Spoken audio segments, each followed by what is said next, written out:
Party చర్చలో మనతో పాటు జాయిన్ అవుతున్నారు బీఆర్ఎస్ నాయకులు ఓ నరసింహారెడ్డి గారు మనతో పాటు స్టూడియోలో ఉన్నారు. అలాగే మనతో పాటు లైవ్లో జాయిన్ అవుతున్నారు రాజకీయ విశ్లేషకులు పాపారావు గారు. నమస్తే ఇద్దరు కూడా.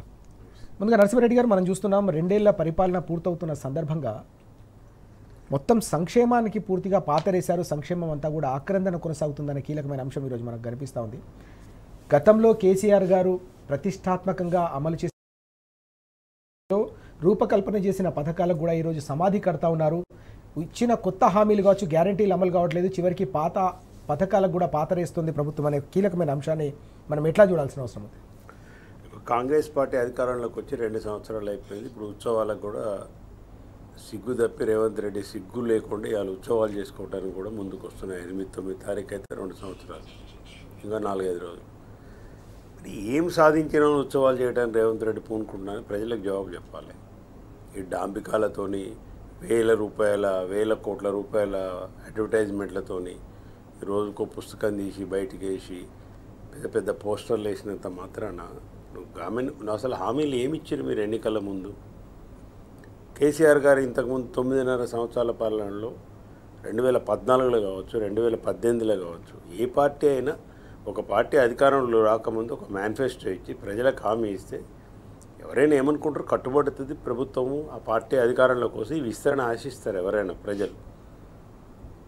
మీరు ఇచ్చిన హామీలు ఏమున్నాయి?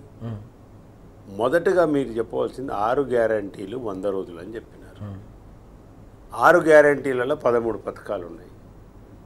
మొత్తం ఈ 13 పథకాలలో ఏ ఒక్క పథకమైనా సంపూర్ణంగా మీరు 2 సంవత్సరాల తర్వాత కూడా 100 రోజులు పోయి ఇప్పుడు 2 సంవత్సరాలు 750 రోజులు 800 రోజులు అవుతుంటే కూడా ఒక్క హామీ ఇంతవరకు అమలుపరచలేదు. మొదట్లోనే వీళ్ళు ఈ హామీలు ఇచ్చేటప్పుడే ఇవి మేము ఎగ్గొట్టి హామీలు అని చెప్పి రేవంత్ రెడ్డి స్పష్టంగా ఎన్నికల ముందు యూఎస్లో మాట్లాడినప్పుడు కూడా చెప్పిండు. ప్రజలు మోసపోవడానికి సిద్ధంగా ఉన్నారు, మేము మోసం చేయడానికి సిద్ధంగా ఉన్నాం. వాళ్ళు మోసపోవడానికి సిద్ధంగా ఉన్నప్పుడు మేము ఎందుకు మోసం చేయమండి? చెప్తాం, అట్లనే చెప్తాం, అట్లనే చేస్తాం అన్నట్టుగా మాట్లాడి ఏం చెప్పినారండి? మొదట్లో ఈ 6 గ్యారంటీలు 13 పథకాలకు చట్టబద్ధత కల్పిస్తామన్నారు. ఎంత దొంగలంటే కాంగ్రెస్ వాళ్ళు చట్టబద్ధత కల్పిస్తామన్నారు. అంటే ఇది మొదటి అసెంబ్లీ సమావేశంలోనే ఎవరైనా కానీ మేము ఈ హామీలు అమలు పరచకపోతే కోర్టుకు వెళ్ళొచ్చు, మా మీద కేసులు పెట్టవచ్చు అనేది కదా చట్టబద్ధత. ఏది మరి? చట్టం చేస్తామన్నారు. ఏది? ఒక్క హామీ ఇంతవరకు. మహాలక్ష్మి పథకం కింద మీరు ఇచ్చిన ఒక్క ఉచిత బస్సు, దాంట్లో ఇక మళ్ళీ పురుషులకు డబల్ ఛార్జీలు, ఆర్టీసీ ఛార్జీలు పెంచినారు. ఏమైంది ఇప్పుడు? రైతు భరోసా 15,000 ఇస్తాం, కేసీఆర్ 12,000 ఇస్తుండు, ఆ 10,000 ఇస్తుండు, 15,000 అన్న. ఎవరెవరికి ఇస్తామని చెప్పిండ్రు? రైతులకు సంవత్సరానికి 15,000, మళ్ళీ కౌలు రైతులకు 15,000, కాక భూమి లేని రైతు కూలీలకు 12,000 ఇస్తానన్నారు. కౌలు రైతుల కేసీఆర్ ఇవ్వట్లేదన్నారు. ఏమైంది మరి ఇప్పుడు? ఎన్ని కార్లు నువ్వు ఈ 2 సంవత్సరాలలో ఒక్కొక్క రైతుకు నువ్వు చెప్పిన ప్రకారం ఎకరానికి 30,000 రూపాయలు రావాలి ఇవాళ.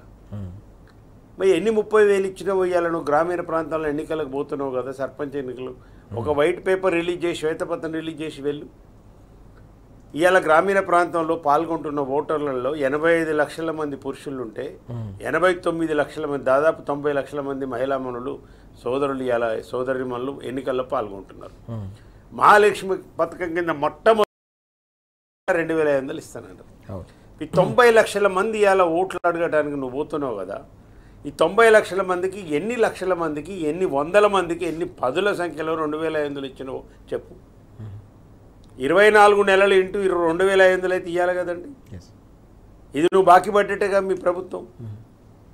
అది అటే బాయ్. ఇందిరమ్మ ఇండ్లని ఒకటి పెట్టిండు, ఈ డ్రామా ఒకటి మొదలుపెట్టి కేవలం కాంగ్రెస్ కార్యకర్తలకు ఇచ్చిన 10-5 ఇండ్లు కూడా కేవలం కాంగ్రెస్ కార్యకర్తలు. బాధాపు చెప్తుండ్రు వాళ్ళు, మా కాంగ్రెస్ వాళ్ళకి ఇచ్చుకుంటాం, మేము పేద ప్రజలు లేదు, ఇల్లు లేనివాడికి మేము ఇచ్చే ముచ్చట్లేదు, మా వాళ్ళు 10 సంవత్సరాలు కష్టపడ్డారు ఆ పార్టీ గురించి అని ఎమ్మెల్యేలు వాళ్ళే డైరెక్ట్గా మాట్లాడుతూనే ఉంటారు. రైతు రుణమాఫీగా మనం చూసినాం, దాని చక్కదనం ఏమైంది?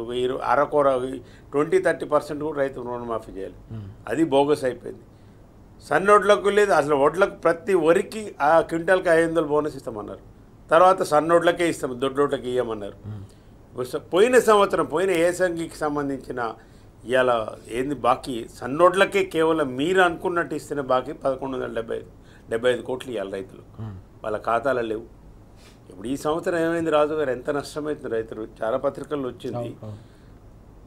అకాల వర్షాలు అక్టోబర్ నుంచి స్టార్ట్ అయినాయి. ఈ పోయిన దీనికి సంబంధించి కోతలు అప్పుడు మొత్తం ఖతమైంది, వానకాలంలో రాలేదు. దరిదాపు ప్రతి ఎకరానికి 4 క్వింటాలు ధాన్యం దిగుమతి తగ్గింది. దాంట్లో ఇన్ని వర్షాలు వచ్చేసి యంత్రాలకు ఎక్కువ పెట్టవలసి వచ్చింది. టోటల్గా ఇంత నష్టపడి రైతు వస్తే ఇలా వరంగల్ రైతు మీరు చూస్తే ఒకటే, ఆయన 634 బస్తాలు ఆయన వాడింది 13 ఎకరాలు 12 ఎకరాలు చేస్తే. ఈ 600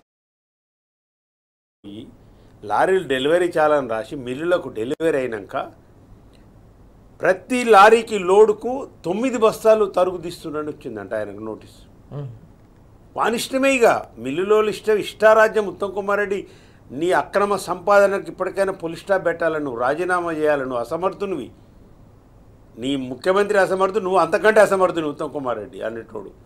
ఎట్లా కట్ చేస్తారండి 9 బస్తాలు? ఏం తరుగుదల? ఇక్కడ ఐకేపీ సెంటర్లో కొని క్వింటాల్లో వేసి రసీదు ఇచ్చి రైతుకు మిల్లర్లు ఆడిపోగానే వాడు మళ్ళీ దాన్ని సరిచేసి ఇప్పుడు ఈ మిల్లర్ రాసిందే కలెక్టరేట్కి పోతే అక్కడి నుంచి పేమెంట్ వస్తుంది వీళ్ళకు. వాడు ఎంత రాస్తే అంతే. ఈ విధంగా బోనస్ అటే పోయింది. బోనస్ లేనే లేదు, ఇప్పుడు బోగస్ అయిపోయింది. రైతు భరోసా పీకింది, అసలు ఏమీ లేదు. రుణమాఫీ చేయలే మీరు. మహిళలకు ఇస్తున్నారు 2500 ఇస్తున్నారు, అది ఇవ్వలే. గ్యాస్ 500 ధర సబ్సిడీ రావట్లేదు. ఉన్న తర్వాత ఈయన బ్యాంక్ అకౌంట్లు ఇస్తాను. మహిళలకు ఇచ్చిన హామీలు ఇంతవరకే. విద్యార్థులకు భరోసా కార్డు 5 లక్షలు ఇస్తామంటారు, 2 లక్షల ఉద్యోగాలు సంవత్సరానికి ఇస్తానంటావు. మాట్లాడుతున్నావా ఇంతవరకు ఏమైనా? ఇవి కాక ఈ ప్రధానంగా 6 గ్యారెంటీలు 13 పథకాలు కాక కేసీఆర్ గారు ఏ పథకం పెట్టినా మానవీయ కోణంతోనే పెట్టినారు. చాలా సరే. ఫర్ ఎగ్జాంపుల్ మీరు తీసుకుంటే ఇవాళ కేసీఆర్ కిట్ ఉందండి. మహిళ గర్భవతి అయిన దగ్గర నుంచి పురుడు పోసేంత డెలివరీ అయ్యేంత వరకు అమ్మాయి పుడితే 13,000, అబ్బాయి పుడితే 12,000 వాళ్ళ అకౌంట్లో వేసి డెలివరీ చేయించి వాహనంలో, సర్కారు వాహనంలోనే ఇంటి దగ్గర దింపే సౌకర్యం ఉంది. మహిళ గర్భం దాల్చిన దగ్గర నుంచి ఆమెకు టీకాలకు సంబంధించి కానీ మిగతాన్ని నమోదు చేసుకొని అన్నీ ఉండేవి. పేద ప్రజలు గర్భం దాల్చిన మహిళ కూడా పని చేయక తప్పదు, కూలీ చేయాలి, వాళ్ళు పోయి తప్పదు. కాబట్టి ఇంట్లో అత్తింట్లో వాళ్ళకు అవమానాలు ఎదురవుతాయి, చేయలేదు, కష్టపడుతుందని చెప్పి ఈ 13-12,000 ఎందుకు ఇచ్చినట్టు ఆ వేజ్ లాస్ కింద ఇచ్చినాడు ఆయన. ఆ పథకం యొక్క మానవీయ కోణం ఏంటంటే ఆ 4 నెలలు, చివరి 5 నెలలు 4 నెలలు బయటికి వెళ్ళటం సాధ్యపడదు, కూలీ చేయటం సాధ్యపడదు. కూలీ చేయకుంటే కుటుంబం నడవదు, ఆమె మీద ఒత్తిడి పెంచుతారు అటు అత్తవాళ్ళ ఇంట్లో అని చెప్పి ఆ 4-5 నెలల వేజ్ లాస్ కింద ఇచ్చిన 13,000 అవి మీరు ఎందుకు బంద్ చేసి చెప్పండి? నువ్వు అసలు మనిషివైన మానవత్వం ఉందా నీకు? రేవంత్ రెడ్డి మీ కాంగ్రెస్ ప్రభుత్వం ఇచ్చిన ఎందుకు? ఇప్పుడు ప్రజలు ఏమంటున్నారంటే కొత్త పథకాల సంగతి దేవుడు ఎరుగు సార్, అసలు ఉన్న పథకాలే బంద్ చేసి. అట్లాగే పేద ప్రజల ఇళ్లల్లో పెళ్ళిళ్ళు జరుగుతుంటే చెలించిపోయి అసలు ఆడపిల్లను అమ్ముకుంటున్నారని చెప్పి గిరిజన ప్రాంతాల్లో దేవరకొండ కావచ్చు, మహబూబ్నగర్ ప్రాంతాలలో అమ్ముకుంటున్నారని. అంటే ఏంటి వాళ్ళకు? ఆడపిల్ల పెరిగితే గుండె మీద బండ ఏంటంటే ఆమె పెళ్ళి, చదువు, పెళ్ళి. చదువులో గురుకులాలు ఏర్పాటు చేసినాడు. పెళ్లి చేయలేక ఇబ్బంది పడుతున్న ఆడపిల్లలు భావించి పురిట్లోనే అసలు చంపటము లేదంటే అమ్మటము, అమ్మకాలు జరుగుతున్నాయని చెప్పి మొదటి 50,000 ఇచ్చి తర్వాత ₹1,00,000 కళ్యాణ లక్ష్మి ఇచ్చినాడు. మీరేం చేసినారు? దొంగలు కళ్యాణ లక్ష్మితో పాటు తులం బంగారం అంటారు. ఇప్పుడు ఈ 2 సంవత్సరాలలో రాష్ట్రంలో కొన్ని లక్షల పెళ్ళిళ్ళు అయినాయి, పేద ప్రజల పెళ్ళిళ్ళు. ఎక్కడైనా ఒక్కలకు షాది ముబారక్ కానీ కళ్యాణ లక్ష్మి కానీ ₹1,00,000 ఇచ్చినట్టు తులం బంగారం సంగతి దేవుడు. ఇప్పుడు అదే దీంట్లో ఈ కోణం ప్రజలు ఆలోచిస్తారు. అసలు కళ్యాణ లక్ష్మి రావట్లేదు. ఏం చేస్తున్నా అంటే పర్పస్ఫుల్గా ఉద్దేశపూర్వకంగా ఈ దొంగ Revanth Reddy real estate broker ముఖ్యమంత్రి అయినాక జరిగేది ఏంటంటే అసలు ఇవ్వకుంటే అయిపోద్ది కదా, కొత్త అడగారు కదా. ఇక ఇప్పుడు నువ్వు మాకు ఒక హామీ ఇచ్చిన 10,000 ఇవ్వాలి, ₹1,00,000 ఇస్తా, ₹1,00,000 ప్లస్ తులం బంగారం అన్నావు. ఇప్పుడు నేను ₹1,00,000 ఇచ్చుకుంటూ పోతే తులం బంగారం మీద ఒత్తిడి వేస్తారు ప్రజలని చెప్పి ఈ ముఖ్యమంత్రి, దొంగ ముఖ్యమంత్రి అసలు 1,00,000 కొట్టిండిగా. అడిగేది ఎక్కడిదిగా? తులం బంగారం అడిగేది ఎక్కడి?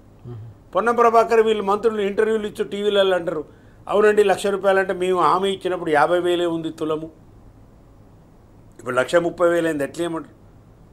మరి అలా 50,000 కలిపి పోనీ మీ దొంగ మాటలకు 1,00,000 ప్లస్ 50,000 కలిపియాలి కదండి. ఇట్లాంటి మానవీయ కోణంలో కేసీఆర్ గారిని చెలింపజేసిన విషయాలను దృష్టిలో పెట్టుకుని ఆయన చేసిన గురుకులాలు కూడా అంతేనండి. పేద ప్రజలు గురుకులాలకు సంబంధించి పివి నరసింహారావు గారు ఉన్నప్పుడు సర్వేలు కానీ మిగతా వాటిని ఆదర్శంగా తీసుకొని పిల్లలు పెరగంగానే వెంటనే బీసీ ప్రజలు కానీ ఎస్సీ పిల్లలు వెంటనే గురుకులు మనం టేకప్ చేయాలి. గవర్నమెంట్ అగ్రగాములుగా తీర్చిదిద్దిన ఘనత ఎక్కడ 1000 పైన గురుకులాలు ఈ రాష్ట్రంలో స్థాపించిన ఘనత కేసీఆర్ గారు. పేద ప్రజల విద్యల గురించి ఆలోచించినాడు, బాలింత తల్లుల గురించి ఆలోచించినాడు, తర్వాత అమ్మ కళ్యాణ లక్ష్మి గురించి ఆలోచించినారు. ఏది మీరు ఏ బతుకమో చెప్పండి.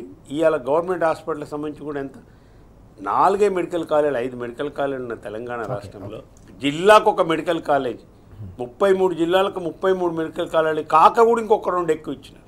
ఎక్కడ ములుగు ప్రాంతంలో సీతక్క గారి నియోజకవర్గంలో ఎన్నడన్నా ఊహించినారంటే అక్కడ మెడికల్ కాలేజ్ వస్తుందని. మెడికల్ కాలేజ్ అంటే 500 కోట్ల రూపాయల ఇన్వెస్ట్మెంట్, ఒక 300 బెడెడ్ హాస్పిటల్, ప్రతి ఎక్స్పర్ట్ అక్కడ ఉంటాడు. ఎండి దగ్గర నుంచి అందరూ డాక్టర్లు అవైలబుల్ ఉంటారు. 100 మంది 150 మంది డాక్టర్లు ఉంటారు. ఆ గిరిజన ప్రాంతాల్లో మళ్ళీ వాళ్ళు హైదరాబాద్ రాకుండా చేసిన ఘనత కేసీఆర్ గారు కాదు.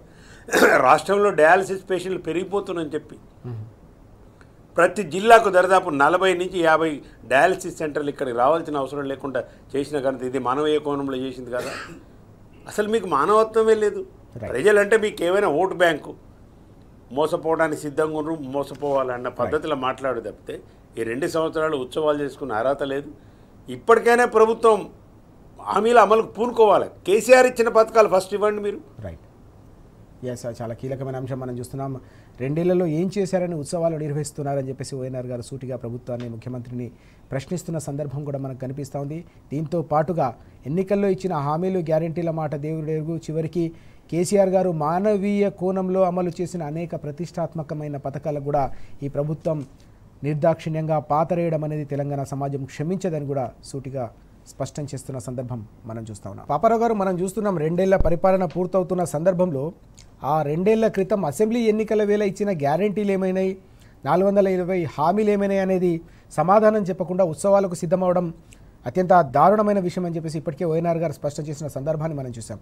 2 ఏళ్ల పాలన తర్వాత ప్రజల్లో కూడా జరుగుతున్న చర్చ, కొత్త గ్యారంటీల మాట దేవుడెరుగు, ఉన్న పథకాలు కేసీఆర్ గారు మానవీయ కోణంలో అమలు చేసిన అనేక పథకాలు కూడా గల్లంతవుతా ఉన్నాయి, అడ్రస్ లేకుండా పోతున్నాయి, వాటిని సజీవ సమాధి చేస్తూ ఉన్నారు, ఆ సంక్షేమ పథకాల సమాహారాన్ని అనే అంశం కూడా ఈరోజు పత్రికల్లో ప్రధానంగా కనిపిస్తుంది. ఎట్లా చూడాలి ఈ మొత్తం అంశాన్ని మనం? వైఎన్ఆర్ గారు, నరసింహారెడ్డి గారు చాలా క్లియర్గా చెప్పారు. చాలా వివరణాత్మకంగా ఏ పథకాలు ఎట్లా ఆగిపోయి ఏం జరుగుతుంది అనేది. దానికి అడిషనల్గా నేను యాడ్ చేసేది ఏంటంటే, ఈ రకంగా పథకాలు ఆగిపోవటమే కాదు, మీకు దీని పరిణామాలు, పర్యవసానాలు, పథకాలు ఆగిపోవటం ఏ రకంగానైతే దీని ప్రభావం గ్రామీణ నగర ప్రాంతాల మీద పడుతుంది, సంక్షేమం ఆగిపోవటం మీద నగర ప్రాంతాల మీద ఏ విధంగా పడుతుంది అనేది స్పష్టంగా మనకి మధ్యకాలంలో వచ్చిన డిఫ్లేషన్ డేటా, అంటే ప్రజల కొనుగోలు శక్తి పడిపోయిన తాలూకుది. ద్రవ్యోల్బణం ప్రతికూల దిశగా మైనస్సుల్లోకి ద్రవ్యోల్బణం వెళ్ళటం అనేది మన గ్రామీణ నగర ప్రాంతాల్లో జరగటాన్ని, దేశంలో కనిష్ట స్థాయిలో ద్రవ్యోల్బణం నెగిటివ్లో ఎక్కువ ఉన్నది తెలంగాణలోనే. అంటే ప్రజల కొనుగోలు శక్తి, డిమాండ్ తెలంగాణలో పడిపోతున్నాయి అనే దానికి ఈ పరిపాలన తాలూకు నిర్వాకానికి తార్కాణం ఈ డేటా, డిఫ్లేషన్ డేటా, ప్రతి ద్రవ్యోల్బణ డేటా. దాంతోపాటుగా జిఎస్టీ వసూళ్లు కూడా మొన్న ఒక నెల కాలంలో -5% దాకా పడిపోయింది. జిఎస్టీ వసూళ్లు పడిపోవటం అంటే ఏంటి? వసూళ్లు ట్యాక్స్ ఆదాయం. జిఎస్టీ అంటే మనం చేసే లావాదేవీల మీద వచ్చే వస్తు సేవల పన్ను. ఆ పన్ను తాలూకు ఆదాయం పడిపోవడం అంటే లావాదేవీలు తగ్గుతున్నాయని, అంటే అది కూడా డిమాండ్ తగ్గుతుందనే చెబుతుంది. తెలంగాణ ప్రజల్లో కొనుగోలు శక్తి పడిపోతుంది. దీనికి ఇంకోటి చెబుతాను. దీని అంతటి ఫలితంగా ఈ రేవంత్ రెడ్డి ప్రభుత్వం చేస్తున్నటువంటి సంక్షేమానికి తూట్లు పొడవటం ఫలితంగా జరుగుతున్న పర్యవసానం రికార్డ్స్ బ్యూరో డేటా తీసుకుంటే, గ్రామీణ ప్రాంతాల్లో నేషనల్ క్రైమ్ బ్యూరో రికార్డ్స్ ప్రకారంగా తెలంగాణ వచ్చిన కొత్తలో 2015లో గ్రామీణ ప్రాంతాల్లో తెలంగాణలో జరిగిన ఆత్మహత్యలు 1209, 1209 ఆత్మహత్యలు 2015లో తెలంగాణ వచ్చిన కొత్తలో తెలంగాణ రైతాంగం ఆత్మహత్యలు జరిగినాయి. అది 2023లో కేసీఆర్ గారు దిగిపోయే నాటికి మొత్తంగా ఆత్మహత్యలు 48కి తగ్గిపోయినాయి, 48కి తగ్గినాయి. 1209 నుంచి 48కి కేసీఆర్ గారి విధానాల వల్ల ఆత్మహత్యలు తగ్గినాయి. అంటే 96% ఆత్మహత్యలు తగ్గిపోయినాయి తెలంగాణలో రైతాంగాన్ని. కానీ మళ్ళీ ఈ 2 సంవత్సరాల పాలనలో, రేవంత్ రెడ్డి 2 సంవత్సరాల పాలనలో ఆత్మహత్యలు మళ్ళీ 700కి పెరిగింది. 48 పడిపోయిన ఆత్మహత్యలు బారోమీటర్ మళ్ళీ పెరుగుతుంది, 700కి పెరిగినాయి. ఇదే కాదు, ఉచిత బస్సు అని పెట్టారు మహిళలకు మేలు చేస్తున్నామని. దాని బై ప్రోడక్ట్ సైడ్ ఎఫెక్ట్ ఏమైంది? ఆటో డ్రైవర్లు అల్లల్లాడుతున్నారు. ఆ ఫలితంగా ఒక 156 మంది, ఇది అక్టోబర్ డేటా, ఇది నవంబర్ కూడా అయిపోయింది కాబట్టి అక్టోబర్ నెల డేటా ప్రకారంగానే 156 మంది ఆటో డ్రైవర్లు ఆత్మహత్య చేసుకున్నారు. సో ఇది ఒక పక్క ఇదంతా ఇలా ఉంటే సంక్షేమ పథకాలు ఆగిపోయి ఈ రకంగా తెలంగాణ తలడిల్లుతుంటే, రెండో పక్కన తెలంగాణ అప్పులు మాత్రం అదనంగా 2,43,000 కోట్లు అక్టోబర్ నెల 12వ తారీఖుకి ఆయన యాడ్ చేస్తున్నాడు. 2,43,000 కోట్లు ఏమైందో తెలియదు. డబ్బులు కేసీఆర్ గారు అప్పు చేశారని చెప్పి ఇష్టానుసారం అబద్ధాలు ప్రచారం చేసిన వాళ్ళు, కేసీఆర్ గారు అప్పులు చేస్తే కనపడుతున్నటువంటి ఆస్తులు విస్మరించమని చెప్పి జనానికి కళ్ళకి మసిమూసి మారేడికాయ చేసిన వాళ్ళు ఈ రోజు 2,43,000 కోట్లు అప్పు చేసి ఇంకా మూసీ పరివాహక ప్రాంతంలో 1,50,000 కోట్లతో ఏదో ప్రక్షాళనో లేకపోతే సుందరీకరణ చేస్తారని చెప్తా, ఫ్యూచర్ సిటీ పేరుతో అప్పులు చేస్తారని బహిరంగంగా చెబుతా, ఇంకా ఎన్ని అప్పులు యాడ్ చేయదలుచుకున్నారు వీళ్ళు కనపడుతుంది మనకి. ఆల్రెడీ 2,43,000 కోట్లు అప్పులు చేస్తున్నటువంటి ప్రభుత్వం. రెండోది ఇక మీకు రైతు బకాయిల విషయం, ఇందాక అది కూడా ప్రస్తావన వచ్చింది. సన్నవడ్ల బకాయి ఇది మరి ఏమైనా ఇచ్చారేమో తెలియదు, అక్టోబర్ డేటా కాబట్టి అక్టోబర్ డేటా చెబుతున్నా, ఇది మొన్నే కదా, నెలన్నర కూడా కాల. ఆ డేటా ప్రకారంగా సన్నవడ్ల బకాయి, ఎండాకాలం పంటకి సన్నవడ్లకి బకాయి, సన్నవడ్లకి బోనస్ ఇవ్వాలి కదా, అది రైతులకు ఇవ్వకుండా ఇంకా బకాయి పడ్డది 1,159, అంటే 1,159.64 కోట్ల రూపాయలు బకాయి నాటికి. అది మళ్ళీ ఇప్పుడు వానాకాలం పంట వచ్చింది. ఆ పంటకి సుమారుగా 2,000 నుంచి 2,200 కోట్ల దాకా ఇవ్వాల్సి ఉంది. ఎందుకంటే 40-45 మిలియన్ల టన్నుల సన్నవడ్లు వస్తాయి ఈసారి లెక్క. పాత బకాయే 1,150. అంటే ఈ రకంగా వడ్ల మీద బోనస్కే ఇంత బకాయి పడ్డ ప్రభుత్వం మన జూబ్లీహిల్స్ ఎన్నికల సమయంలో కానీ ఇది కార్డు ఇచ్చారు మన టిఆర్ఎస్ వాళ్ళు, బకాయి కార్డు లాంటిది, బాకీ కార్డు ఇచ్చారు. అంటే ప్రతిదీ తీసుకుంటే అంటే ప్రజల నుంచి రివర్స్ గేర్ లో వెనక్కి లాక్కోవటం జరుగుతుందంటే ప్రజలకు ఇస్తున్నటువంటి అన్ని సంక్షేమ పథకాలు ఆపేశారు. ఓవరాల్ గా ఏంటంటే ప్రభుత్వం తాలూకు తీరు కాకుల్ని కొట్టి గద్దలకేసి తీరుగా ప్రజానీకాన్ని నష్టపరిచి, ప్రజానీకాన్ని ఇబ్బందిపరిచి, కాంట్రాక్టర్లని బడాబాబుల్ని పోషించే తీరు, ఢిల్లీ కాంగ్రెస్ రాబందులు ప్రోత్సహించే తీరు తప్పితే దీనిలో ఇంకోటి లేదు. అందుకే ఇప్పుడు ఇవాళ అడుగుతున్నారు కదా, ఈ సందర్భం ఇది కూడా ఉంది, మన హిల్ట్ విషయం ఉంది కదా, urban land industrial land transformation అది స్కామ్, పెద్ద స్కామ్, 1,000 కోట్ల రూపాయల స్కామ్ అని చెప్పి మాట్లాడుతున్నాం కదా. దానిలో రాహుల్ గాంధీ స్పందించాలని కేటీఆర్ అడిగితే ఇంతవరకు అసలు ఈ పార్టీకి స్పందించాలి, దాని మీద యాక్షన్ జరగాలి. కానీ ఈయన మాత్రం ముందుకెళ్తున్నారు రేవంత్ రెడ్డి గారు ఆ విషయంలో తను పని చేసుకుపోతున్నారు. హైకమాండ్ నుంచి మాత్రం మాట మాత్రం లేదు, ఎందుకంటే కావాల్సిన సూట్ కేసులు వెళ్తున్నాయి కాబట్టి హైకమాండ్ మాట్లాడటం లేదని మనం స్పష్టంగా అర్థం చేసుకోవచ్చు. అంటే తెలంగాణ లూటీ చేసి తాకట్టు పెట్టి తెలంగాణను సర్వనాశనం చేస్తా కాంగ్రెస్ హైకమాండ్ పచ్చగా ఉంది, రేవంత్ రెడ్డి గారు తను అనుకుని తను చేసుకుంటున్నారు అనేది మాత్రం స్పష్టంగా కనపడుతుంది. ఈ రోజు రాబందులు వాళ్ళని నేలగా తెలంగాణ మారుతుంది. తెలంగాణ నేల మీద ఈ రోజు రాబందుల రెక్కల చప్పుడు తెలంగాణలో ఈ రోజు వినపడుతుంది. ఈ రెక్కలతో ఇది ఖచ్చితంగా ఏంటంటే తెలంగాణను ఒక మరుభూమిగా, తెలంగాణను ఒక శ్మశానంగా మార్చే ప్రయత్నం ఈ రోజు పనే జరుగుతుంది స్పష్టంగా. తెలంగాణ ఈ ప్రభుత్వం ఇంకా 3 ఏళ్ళు ఉంటే ఏం జరుగుతుంది అనేది ఆల్రెడీ ప్రజలకు ఆందోళన ఉంది. ఆ సంవత్సరం గడవక ముందే ప్రజల్లో మొదలైన ఆందోళన, అమ్మో ఇంక ఎంతకాలం భరించాలి ఈ ప్రభుత్వాన్ని, ఇంత అన్యాయంగా ఉంది ఈ ప్రభుత్వం అనేది. ఈ సంవత్సరం గడవక ముందే చాలా మందికి ఆలోచన వచ్చింది. ఇప్పుడు ఇంకా 3 ఏళ్ళు ఉందంటే అసలు ఏమవుతుంది ఈ తెలంగాణ అనేది కూడా ఈ రోజు చాలా మంది భయాందోళనలు ఉన్నాయి. దూరదృష్టి లేని ప్రభుత్వమే కాదు, దురదృష్టవశాత్తు ఈ ప్రభుత్వం ఏంటంటే తెలంగాణని కొల్లగొట్టే విధంగా ప్రవర్తిస్తున్నటువంటి ప్రభుత్వం. పేద ప్రజానికాన్ని, సామాన్య జనాన్ని కొల్లగొట్టడం, అలాగే భూములు కూడా సర్వం కబ్జా, ఎక్కడికక్కడ దొరికి అమ్ముకోవటం, రియల్ ఎస్టేట్ బ్రోకర్ పని తప్పితే ఇంకో పని చేయనటువంటి ప్రభుత్వంగా ఇది మిగిలిపోతుంది. చరిత్రలో మాత్రం నిజం. ఇలాంటి ముఖ్యమంత్రిని, ఇలాంటి ప్రభుత్వాన్ని తెలుగు నేల ఇంతవరకు కలిసి ఉండగా కూడా ఉమ్మడి రాష్ట్రం ఇట్లాంటి పరిస్థితిని ఎప్పుడు చూడాలి. చాలా దారుణంగా ఉండే ఆ రోజు తెలంగాణ పరిస్థితి. కానీ ఈ రోజు ఇంత అభివృద్ధి చెందిన తర్వాత 10 సంవత్సరాల కాలంలో ఎంతో పురోగతి సాధించినటువంటి తెలంగాణని మళ్ళీ రివర్స్ గేట్ నడిపించి ఎందుకు కాకుండా చేయడానికి చేస్తున్నటువంటి పనులు ఈ రోజు రేవంత్ రెడ్డి చేయడం అనేది ఇట్లాంటి ప్రభుత్వం, ఇట్లాంటి నాయకుడిని, ఇట్లాంటి మనిషిని ఎప్పుడు తెలంగాణ చూడలేదు. బహుశా భారతదేశ చరిత్రలోనే ఇట్లాంటి ముఖ్యమంత్రి ఉండరు. రైట్ రైట్ మనం చూస్తూ ఉన్నాం. మా పాపారావు గారు చాలా కీలకమైన అంశాలు చెప్తున్న సందర్భం మనం చూస్తున్నాం. 10 ఏళ్ల పాటు దార్శనికమైన పరిపాలనలో కేసీఆర్ గారి విజనరీ నాయకత్వంలో ప్రగతి పథంలో దూసుకెళ్లిన రాష్ట్రం ఈ 2 ఏళ్ల కాంగ్రెస్ పాలనలో పూర్తిగా విధ్వంసమైంది. కేసీఆర్ గారు మానవీయ కోణంలో అమలు చేసిన పథకాలకు పాతరేయడమే కాదు, కాంగ్రెస్ పాలనలో పూర్తిగా వ్యవస్థల విధ్వంసం కొనసాగుతోంది. అన్ని రంగాలను కూడా సంక్షోభంలోకి కూరుకుపోయేలా చేస్తూ ఉన్నారు. ఈ పాపం తప్పకుండా ఈ ప్రభుత్వాన్ని వెంటాడుతుందనే అంశాన్ని కూడా పాపారావు గారు చాలా స్పష్టంగా చెప్తున్నారు. అంశం కూడా కనిపిస్తోంది. ఒక రైతు, కౌలు రైతు నిన్న ఆత్మహత్య చేసుకున్న బాధాకరమైన దృశ్యం అందరినీ కూడా తీవ్రస్థాయిలో కలిచివేసిన అంశం కూడా కనిపిస్తుంది. ఓఎన్ఆర్ గారు, గతంలో మనం చూసాం దాదాపు 700 మందికి పైగా రైతులు ఇప్పటికీ ఆత్మహత్య చేసుకున్నారు 2 ఏళ్ల కాలంలో అనే బాధాకరమైన, విషాదకరమైన గణాంకాలు కూడా మనం చూస్తూ ఉన్నాం. తాజాగా ఈ ఆవేదనను, ఈ ఆక్రందనను ఎట్లా అర్థం చేసుకోవాల్సిన అవసరం ఉంది, దీనికి ప్రధానంగా కారణాలు ఏంటంటే ఏం చెప్తారు? ఈ మొత్తము 600 మంది దాదాపు 580 మంది ఆత్మహత్య చావులు రైతులకు మొత్తం ఈ ప్రభుత్వ హత్యలుగానే భావించాలి మనం.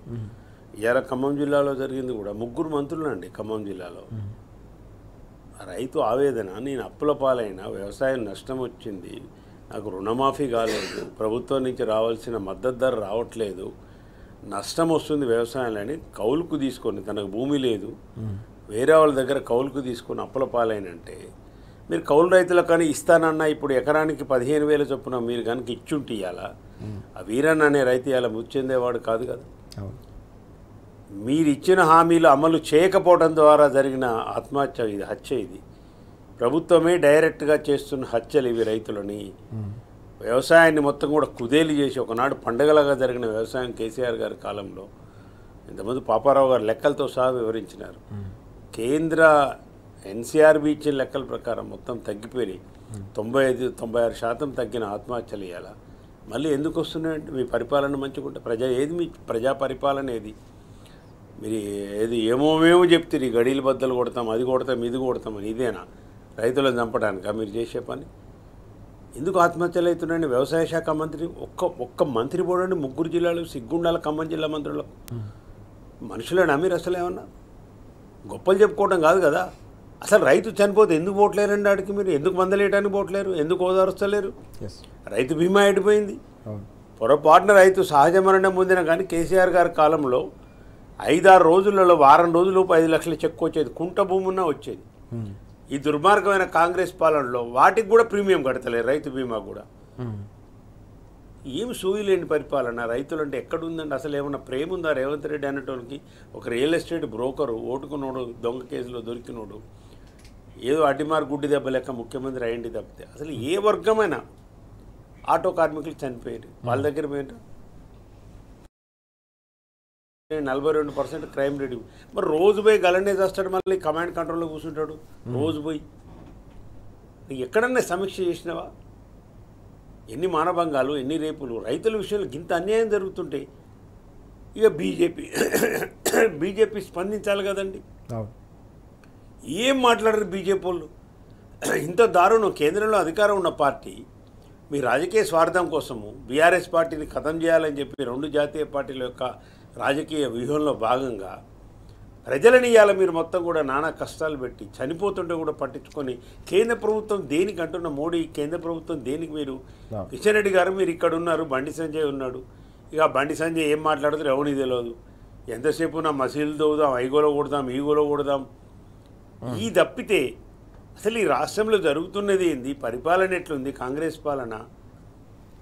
పసిపిల్లలకు అన్నం పెట్టలేక హాస్టల్ విద్యార్థులు దాదాపు 90 మంది చనిపోయి. మరి ఏం మాట్లాడుతున్నారు? ఎక్కడ మాట్లాడరు, ఏమీ చేయరు.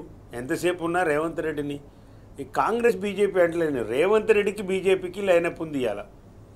ఆయన బీజేపీ డైరెక్ట్గా కాంగ్రెస్ ముఖము ఉన్నా కానీ, ముఖ్యమంత్రి కాంగ్రెస్ ముఖ్యమంత్రి అన్నా కానీ అంతర్గతంగా జరుగుతుంది. బీజేపీ పరిపాలనే నడుస్తుంది. ఇక్కడ మోడీ చోటేబాయి బడేబాయి నడుస్తుంది.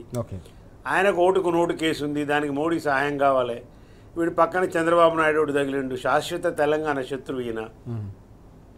నీళ్ళల్లో దోపిడీ, బనకచర్లకు సంబంధించి అటుబాయ్ కృష్ణా జలాల్లో పోయినసారి 240 టీఎంసీలు తీసుకుపోయిన ఆంధ్ర వాళ్ళు ఎక్స్ట్రా అని ఆయన ప్రకటిస్తాడు. ఈ ముగ్గురు తెలంగాణ వ్యతిరేకులు, కేంద్రంలో మోడీ, పక్కన చంద్రబాబు నాయుడు, ఇక్కడ రేవంత్ రెడ్డి, వీళ్ళు ముగ్గురు స్వభావం తెలంగాణ వ్యతిరేక. ఇవాళ ఎందుకు జరుగుతుందండి? కేంద్ర పాలిత ప్రాంతంగా హైదరాబాద్ అని పదే సోషల్ మీడియా లీకులు ఇస్తుంది మీరు కదా. ఈ హైదరాబాద్ మీద జరుగుతున్న కుట్రను తెలంగాణ ప్రజలు కూడా దయచేసి ఆలోచన చేయాలి. కాబట్టి అసలు వీళ్ళ ముగ్గురు వ్యతిరేకంగా తెలంగాణ ప్రజలు ఐక్యం కావాలి, కొట్లాడాలి, తెలంగాణ ఆస్తులను కాపాడుకోవాలి, తెలంగాణ అస్తిత్వాన్ని కాపాడుకోవాలి, తెలంగాణను కూడా ఈ ముగ్గురు చేతుల నుంచి బారి నుంచి మనం రక్షించుకోవాల్సిన అవసరం ఉంది. రైతుల విషయం పట్టదు, మీకు కార్మికుల విషయం పట్టదు, ఎవరి విషయం పట్టదు. ఇప్పటికైనా దయచేసి తుమ్మల నాగేశ్వరరావు గారు మీరు అక్కడ ఉన్నారు, జిల్లా మంత్రి బట్టి విక్రమార్ గారు ఉప ముఖ్యమంత్రి, మీరు పొంగులేటి శ్రీనివాసరెడ్డి డైలాగులు కొట్టుడు, ఈ బాంబుల మంత్రి కూడా ఆ జిల్లానే కదా. మరి ఏం బాంబులు వేస్తావు ఆయన పోయి అక్కడ చూడు. ఫస్ట్ రైతులు చనిపోతున్నారు మీ జిల్లాలల్లో, పోయి మాట్లాడండి దయచేసి. రాజకీయం గురించి మాట్లాడతలే నేను, రైతులను ఆదుకోండి, వాళ్ళకి ఇచ్చిన హామీలు అమలు చేయండి దయచేసి. ఇప్పటికైనా నా విజ్ఞప్తి అది. దీంట్లో రాజకీయం ఏముందండి? చనిపోయి రైతులు పేపర్లలో వస్తుంటే ఏం పేపర్ నమస్తే తెలంగాణ అన్ని పేపర్లో కూడా వచ్చింది కదా. ఇవాళ నీకు డబ్బా కొట్టే ఆంధ్రజ్యోతిలో కూడా వచ్చింది కదా. మరి అదనే చదువుతావు కదా రోజు, దానికన్నా వెళ్ళండి, రైతులను ఆదుకోండి దయచేసి. మరణాలు ఏంది? రైతు మరణించడం, రైతు మరణిస్తే అసలు ఏమైనా దుఃఖం వస్తే రైతు దుఃఖం తన దుఃఖంగా భావించిన రైతు బాంధవుడు కేసీఆర్ గారు. మీరు రైతు రాబందులు అయిపోయింది ఇవాళ అసలు. ఎస్, మనం చూస్తున్నాం పూర్తి స్థాయిలో రైతులు మరణించడం, రైతుల మరణ మృదంగా మోగడం అనేది అత్యంత బాధాకరం అని చెప్పి ఓఎన్ఆర్ గారు కూడా తీవ్ర స్థాయిలో ఆవేదన వ్యక్తం చేస్తున్న అంశం కూడా మనకు కనిపిస్తుంది.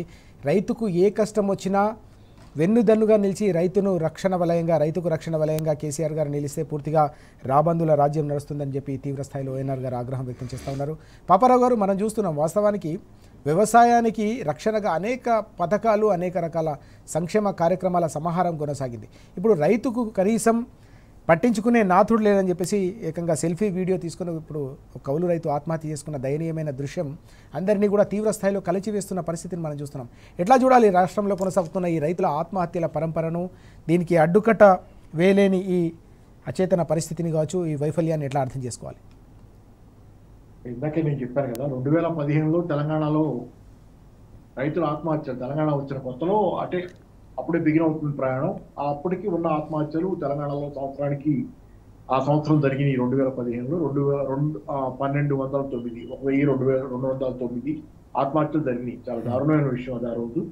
తర్వాత కేసీఆర్ గారి పరిపాలనా కాలంలో బాగా కోలుకున్నటువంటి తెలంగాణ రైతాంగం పరిస్థితి బాగా మెరుగైంది. మీరు అడిగినటువంటి రైతు సంక్షేమం, రైతు బంధు రూపంలో, రైతు బీమా రూపంలో, 24 గంటల ఉచిత విద్యుత్ రూపంలో, ఆఖరికి కళ్యాణ లక్ష్మి, షాదీ ముబారక్ అందరికీ అందినా, నగర ప్రాంతాల్లో కూడా అందినా, అది గ్రామీణ ప్రాంతాల్లో రైతులు పెళ్లిళ్ళు చేసి అప్పుల పాలవ్వకుండా కాపాడటంలో, ఇలా చాలా విషయాల్లో మొత్తం ఒక సేఫ్టీ నెట్ రైతాంగం చుట్టూ, రైతాంగానికి వ్యవసాయాన్ని అనుకూలంగా లాభసాటిగా చేయడానికి అవసరమైన అన్ని పనులు కేసీఆర్ గారు ఆ రోజు చేశారు. అయితే ఈ రోజు అది మళ్ళీ వెనక్కి తట్టుబట్టబట్టి ఇవాళ వీరన్న అనే రైతు ఖమ్మం జిల్లాలో ఆత్మహత్య చేసుకునే పరిస్థితి. ఈరోజు దానిలో మీరు మళ్ళీ ఇప్పుడు ఆత్మహత్యలు, నేను చెప్పింది డేటా చెప్పింది 2015కి సంబంధించి 1209 ఆత్మహత్యలు జరిగినాయి. 2023లో కేసీఆర్ గారు దిగిపోయే నాటికి టోటల్ గా ఆత్మహత్యలు తెలంగాణలో 48 తగ్గిపోయినాయి. ఆ సంవత్సరం 48, 96% డిక్లైన్, తగ్గుదల, గణనీయమైనటువంటి పురోగతి. మళ్ళీ రేవంత్ రెడ్డి గారి ఈ 2 సంవత్సరాల కాలం పాలనలో 700 దాకా ఆత్మహత్యలు జరిగింది. దానిలో ఇప్పుడు ప్లస్ వీరన్న ఇంకో రైతు. అంటే నిత్యం రైతుల ఆత్మహత్యలు సర్వసాధారణంగా మారినటువంటి ప్రాంతంగా మళ్ళీ తెలంగాణ మారుతుంది. కాబట్టి ఏంటంటే ఇది అంటే అన్నీ ఉండి అల్లుడు నోట్లో సెన్నన్నట్లు ఈరోజు తెలంగాణకు ఒక స్థాయికి తెచ్చి కేసీఆర్ గారు ఒక స్థాయిలో నిలబెట్టిన తర్వాత ఈరోజు రేవంత్ రెడ్డి నిర్వాహకం వల్ల మళ్ళీ తెలంగాణ తిరోగమనం. ఎందుకు కాళేశ్వరం వాడుకోవడం చేతకాక, కాళేశ్వరం నీళ్లు కనుక వాడుకుంటే ప్రాణహిత నీళ్లు మరకచర్లకి లేకపోతే అక్కడికి పోలవరానికి పోవనే లెక్కలో కాళేశ్వరం నీళ్లు వాడుకోకుండా వదిలేసినటువంటి గనుడు రేవంత్ రెడ్డి. ఇది పరమ నీచమైనటువంటి వ్యవహారం. ఆ రోజు ప్రాణహిత నీళ్లు కాళేశ్వరం గనక దాని మీద అబద్ధాలు చెప్పి ఆ నీళ్లు వాడుకోకుండా వదిలేసి ఉండకపోతే కనుక ఆ నీళ్ళని తెలంగాణ రైతాంగానికి దక్కేయి, తెలంగాణలో పంటలు పుష్కలంగా పడ్డాయి, కొంత మేరకైనా సమస్యకి రైతాంగంకి వ్యవసాయం అనుకూలంగా ఉండే పరిస్థితి ఉండేది. ఇట్లా మరి ఒక రకంగా కాదు, తెలంగాణలో రైతాంగాన్ని తూట్లు పొడిచిన తీరు రేవంత్ రెడ్డి గారు చేస్తున్న తీరు ఒక రకంగా కాదు. సో ఇవాళ వీరన్న అనేది చాలా దురదృష్టకరం. ఆ ఫోటో చూస్తుంటే కూడా, ఇప్పుడు నా ఎదురుగో పేపర్ ఉంది, ఆ ఫోటో చూస్తుంటే ఆయన అది కూల్ డ్రింకులు తాగుతారు కదా మనుషులు ఎత్తిపోసుకుని, అంటే పురుగుల మందు తాగే స్థితి వచ్చింది. కూల్ డ్రింకులు తాగే స్థితికి ఎదిగినటువంటి తెలంగాణ రైతాంగం, కూల్ డ్రింక్ మంచిదని చెప్పటంలా, కానీ కూల్ డ్రింకులు తాగే స్థాయికి, అంటే అది కొంచెం ఖర్చులో అంటే రోజువారీ తాగలగటం, అట్లాంటి స్థాయికి పురుగుల మందు తాగే పరిస్థితికి వచ్చి, ఇదే ఉంది కదా గద్దర్ ఎప్పుడో ఉంది, పురుగుల మందే నీకు పెరుగన్న మాయనా అని. గద్దర్ గతంలో ఉంది, పురుగుల మందే నీకు పెరుగన్న మాయనా అని. తెలంగాణ రాకముందు గద్దర్ తెలంగాణలో ఉన్నటువంటి రైతాంగం పరిస్థితి గురించి మాట్లాడతా, పురుగుల మందే నీకు పెరుగన్న మాయనా అని. అట్లా రైతులు పెరుగనంలాగా పురుగుల మందు తిని ఆత్మహత్య చేసుకునే పరిస్థితి నుంచి కోలుకున్న చోట నుంచి మళ్ళీ రివర్స్ లో తీసుకెళ్లి పురుగుల మందు తాగి చచ్చిపోయే స్థితికి మళ్ళీ రైతాంగాన్ని చచ్చిపోక దారి లేని స్థితి తెస్తున్నటువంటి పరిస్థితి ఈ రోజు తెలంగాణలో రేవంత్ రెడ్డి తెచ్చి పెడుతున్నారు. ఇది అంటే మానవత్వం ఉన్న మనిషి లక్షణాలు ఉన్న ఎవరు చేయగలిగినటువంటి పనులు కావు. ఎందుకంటే కనీసం ఇట్లాంటివి జరుగుతున్నాయి, మన చేతకాని తరం వల్ల అయితే తప్పుకుంటాం, కానీ ఎట్లాగైనా మనం బాగుండాలి తప్పితే, మన పదవి మనము తప్పితే ఇంకోటి పట్టని మనుషులు మాత్రమే చేయగలిగిన పనులు. పరమ దుర్మార్గమైనటువంటి వ్యవహారం ఈరోజు తెలంగాణలో నడుస్తుంది.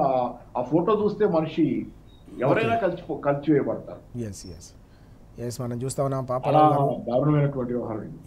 పాపారావు గారు అలాగే ఓఎన్ఆర్ గారు కూడా తీవ్ర ఆవేదన వ్యక్తం చేస్తున్న సందర్భం మనం చూస్తున్నాం. 10 ఏళ్ల పాటు రైతు ఒక ధీమాతో, ఒక ధైర్యంతో తెలంగాణలో బతికిన పరిస్థితి. కేసీఆర్ గారి హయాంలో అనేక రకాల పథకాలు, ప్రభుత్వ విధానాలన్నీ కూడా వ్యవసాయ కోణంలో రైతే కేంద్ర బిందువుగా పథకాల రూపకల్పన, వాటి అమలు కూడా అంత పగడ్బందీగా ప్రణాళికాబద్ధంగా కొనసాగిన పరిస్థితి. కాంగ్రెస్ అధికారంలోకి వచ్చిన తర్వాత రైతు మరోసారి అనాథగా మారిండు. సమైక్య రాష్ట్రంలో కొనసాగిన వ్యవసాయ విధ్వంసం ఏదైతుందో అలాంటి విధ్వంసకరమైన నిర్ణయాలు కావచ్చు, సంక్షేమ పథకాలను పూర్తిగా పాతరేయడం కావచ్చు, ఇవన్నీ కూడా వ్యవసాయాన్ని మరోసారి సంక్షోభంలోకి కూరుకుపోయేలా చేయడం వల్లే రైతాంగం మరోసారి తీవ్రమైన దుస్థితిని ఎదుర్కొంటున్నారు. అందుకోసమే ఆత్మహత్యల పరంపర కొనసాగుతుంది. ఇది చరిత్ర క్షమించదు. కాంగ్రెస్ గతంలో సమైక్య రాష్ట్రంలో ఉన్నప్పుడు ఎలాంటి దుస్థితిని రైతులకు తీసుకొచ్చిందో అదే పరిస్థితి మళ్ళీ తలెత్తిందనే ఆవేదనను వ్యక్తం చేస్తున్నారు. దీనికి సంబంధించిన మూల్యం కాంగ్రెస్ పార్టీ చెల్లించుకోక తప్పదని కూడా హెచ్చరిస్తున్న సందర్భం మనకు కనిపిస్తోంది. ఓఎన్ఆర్ గారు మరొక కీలకమైన అంశం కూడా కనిపిస్తోంది. ఇటీవల బీఆర్ఎస్ వర్కింగ్ ప్రెసిడెంట్ కేటీఆర్ గారు వెలుగులోకి తీసుకొచ్చిన కాంగ్రెస్ కుంభకోణానికి సంబంధించిన వార్త, హిల్ట్ పాలసీకి సంబంధించి దాదాపు 5 లక్షల కోట్ల రూపాయల విలువ చేసే భూములను తెగనమ్ముతా ఉన్నారు. దేశ చరిత్రలో ఒక భారీ కుంభకోణానికి కాంగ్రెస్ సర్కార్ తెరతీసిందనే అంశం. దీంట్లో ఈ మొత్తం వ్యవహారం ప్రభుత్వాన్ని ఇరకాటంలో పడేయడంతో ఒక కొత్త ముసుగు వేసుకొని మళ్ళీ ప్రభుత్వం అనేక రకాల ఆపసోపాలు పడుతుంది, రకరకాల ప్రయత్నాలు చేస్తుంది దీని నుంచి బయటపడేందుకు అనే అంశం కూడా కనిపిస్తుంది. దీనిపై రాహుల్ గాంధీ స్పందించాలి. కాంగ్రెస్ అగ్రనేతకు ఇందులో భాగస్వామ్యం ఉన్నట్టుగా అనుమానాలు కూడా కలుగుతూ ఉన్నాయి. ఆయన సమాధానం చెప్పకపోతే ఆయనకు కూడా మూటలు ముట్టుతున్నట్టే ప్రజలు భావించాల్సిన అవసరం ఉంటుందని నిన్న కేటీఆర్ గారు ఒక లేఖ కూడా రాశారు. ఎట్లా చూడాలి ఈ అంశాన్ని? మనం 100% ఉంది. కేటీఆర్ గారు చెప్పింది 100% కరెక్ట్. ఫస్ట్ రాహుల్ గాంధీ గారితో మొదలు పెడదాం. 2-3 ఇష్యూస్ ఉన్నాయి దీంట్లో. ఇప్పుడు రాహుల్ గాంధీ గారు కేటీఆర్ గారు లేఖ రాసినారు. అయ్యా మరి నువ్వు ఎందుకు రాయటానికి గల కారణం ఏంటంటే ఆయన ఏఐసీసీ అధ్యక్షుడనో పార్లమెంట్ ఎల్పీ లీడర్నో రాయటం కాదు మా ఉద్దేశం. నువ్వు ఇక్కడికి వచ్చి 6 గ్యారెంటీల గురించి పిచ్చి పిచ్చిగా ప్రచారం చేసినావు, తెలంగాణ సమాజాన్ని మోసం చేసినావు. నువ్వు తెలంగాణకు వచ్చి మాకు ఓటేయండి, మా పార్టీకి ఓటేయండి అని నువ్వు, నీ చెల్లె, మీ అమ్మగారు అందరు వచ్చి ప్రచారం చేసినారు అన్నీ అమలు చేపిస్తామని. కానీ ఇక్కడ జరుగుతున్న విషయాన్ని పరిపాలన మీద నీకు ఐడియా ఉందా లేదా? ఆల్రెడీ నీకు నెలకు 2,000 కోట్లు ముడుతున్నాయని ఆల్రెడీ ఇక్కడ ప్రచారంలో ఉంది, నడుస్తుంది. మరి ఆ 2,000 కోట్ల గురించే ఇప్పుడు ఈయన 5 లక్షల కుంభకోణం చేస్తుంటే పోనీ మా ఓడు నాకు ఇచ్చే దాంట్లో మీరు స్పందించకపోతే మీకు వాటా ఉందనే అనుమానం సహజంగా వస్తుంది కదండి. ఇప్పుడు నువ్వు రాష్ట్రాలు పరిపాలిస్తున్న కాంగ్రెస్ పాలిత ప్రాంతాలలో రాహుల్ గాంధీ కనుక మానిటర్ చేయకపోతే ఇక్కడ జరుగుతున్న పాలసీల పట్ల నువ్వు ప్రతి చిన్నదానికి ఢిల్లీ కూరికే మీ ముఖ్యమంత్రి 60 సార్లు 70 సార్లు పోయొచ్చింది, ఇప్పటికీ ఏమి లేని దానికి. మరి దీని మీద ఇవాళ రాహుల్ గాంధీ గారు స్పందించాలి ఖచ్చితంగా. ఏంది అసలు ఈ హిల్ట్ పాలసీ ఏంది? మీకు ప్రజలు కూడా రోజు పేపర్లో చదువుతున్నప్పటికి కూడా ఇప్పుడు ఏంటంటే కొన్ని 10 సంవత్సరాల క్రితం ఫర్ ఎగ్జాంపుల్ బాలానగర్ కావచ్చు, పటాన్చేరు కావచ్చు, ఇవాళ ఐడియల్ కావచ్చు, బొలారం కావచ్చు, ఇక్కడున్న నాచారం కావచ్చు, ఇక్కడున్న ఉప్పలు కావచ్చు, మిగతా అన్నిటిల్లో పారిశ్రామిక అవసరాల కోసం గత ప్రభుత్వాలు రైతుల దగ్గర నుంచి రేటు కేటాయించి, లేదు ప్రభుత్వ భూములే ఉంటే వాటిని పారిశ్రామిక అవసరాల కోసం, పరిశ్రమలు వస్తే ఉపాధి కల్పన కోసము, నిరుద్యోగ యువత కల్పన కోసం అవి పెట్టినారు. అవి వాటి ఉద్దేశాలు, పారిశ్రామిక వాడకల యొక్క ఉద్దేశాలు అవి. ఏ పర్పస్ కోసమైనా ఏదైతే కేటాయించినారో ఆ పర్పస్ ఇలా డిఫీట్ అయినప్పుడు ఆ ఉద్దేశపూర్వకంగా వాళ్ళ పరిశ్రమలు లేకనో ఉన్న స్థలంలో తక్కువ ఉండి చేసినప్పుడు మరి ప్రభుత్వం కదా ఈ కేటాయించింది రాయితీలతోని బయట దొరికే దానికంటే తక్కువ రాయిలతోని రోడ్లు వేసి డ్రైనేజీలు వేసి కరెంట్ ఇచ్చి రెడీమేడ్గా వాళ్ళకి ఇస్తారు ఏఐసి వాళ్ళు. తెలంగాణ రాకముందు కూడా ఏపీఐఐసి ఉంది, సేకరించి వాళ్ళకి అన్ని కల్పిస్తారు. ఏఐసి రేట్ ఒకటి ఉంటుంది, అది సబ్ రిజిస్ట్రార్ ఆఫీస్కి అసలు సంబంధం లేదు.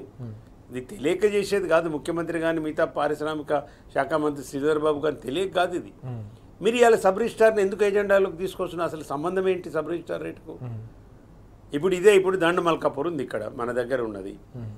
నేను వాళ్ళతో టిఫ్ వాళ్ళతో కూడా మాట్లాడినా. వాళ్ళు ఇప్పుడు ఆడ ఎంతకో అమ్ముతున్నారు ఎకరం, సరే ఎన్ని కోట్లకో అంత, ఎందుకంటే వాళ్ళకి గుట్టలు అన్ని రెడీ చేసి ఇస్తారు వాళ్ళకు. అదే పక్కన ఒక వ్యవసాయ భూమి ఉంది, ఇంకొక భూమి ఉంది అనుకుందాం. సబ్ రిజిస్ట్రార్లో ఒక వాల్యూ ఉంటుంది, దానికి దీనికి సంబంధం లేదు. ఐఐసి వాళ్ళు అమ్మే రేటుకు ఆ రేటు ఉంటుంది. ఇవాళ నువ్వు సబ్ రిజిస్టర్ ఆఫీస్లో 30% కట్టు అంటున్నావు. నేను ఒక్కటే సూటి ప్రశ్న రేవంత్ రెడ్డిని అడుగుతున్నా, శ్రీధర్ బాబుని అడుగుతున్నా. ఇవాళ బాలానగర్ ప్రాంతంలో మీరు అమ్ముతున్నది సబ్ రిజిస్టర్ ఆఫీస్లో 30% అంటున్నారు. బాలానగర్లో ఒక స్కూల్ కట్టాలన్నా కానీ, ఒక డిగ్రీ కాలేజ్ కట్టాలన్నా, ఒక హాస్పిటల్ కట్టాలన్నా, ఒక వైకుంఠధామం నిర్మించాలన్నా, ప్రజా అవసరాల కోసం అక్కడ ఏదన్నా ప్రజాహిత కార్యక్రమాల కోసం ఒక భూమి మీరు కేటాయించదలుచుకుంటే మీరు అండర్టేకింగ్ ఇస్తారా? ఇదే రేటుకు మీరు సేకరిస్తామని అక్కడ సబ్ రిజిస్ట్రార్లో 30% చొప్పున ఏదైతే మీరు ఇలా అక్రమంగా అంటగట్టి లక్షల కోట్ల రూపాయలు మీ జేబులో వేసుకుంటున్నారో తెలంగాణ ఖజానాకు రాకుండా ఒక పకడ్బందీ ప్లాన్తో చేస్తున్నారు ఈ ఏరియాలలో.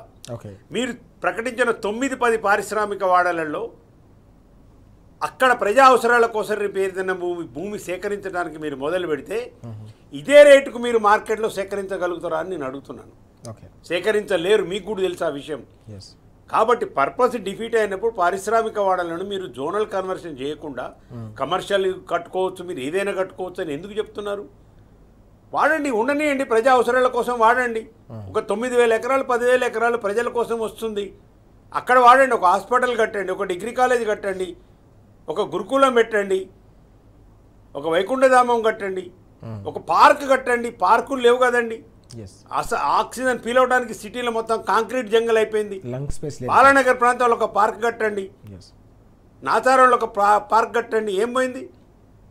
వీటికి మీరు కేటాయించాలి, యాక్చువల్గా పర్పస్ అది వాటికి. ఇప్పుడు అవి వదిలిపెట్టి ఎక్కడనో లేని దాన్ని తీసుకొచ్చి సబ్ రిజిస్ట్రార్ ఆఫీసర్ని తీసుకొచ్చి అక్రమంగా మీరు ఇవాళ ఆల్రెడీ ఇది అయిపోయినాయి రాజుగారు, ఆల్రెడీ పేర్లన్నీ వచ్చేసినాయి. వాళ్ళతో ముందు ముఖ్యమంత్రి మాట్లాడుకోనే ఏ మంత్రులకు వాటా లేకుండా తనే చేయదలుచుకున్నాడు, అది లీక్ అయిపోయింది.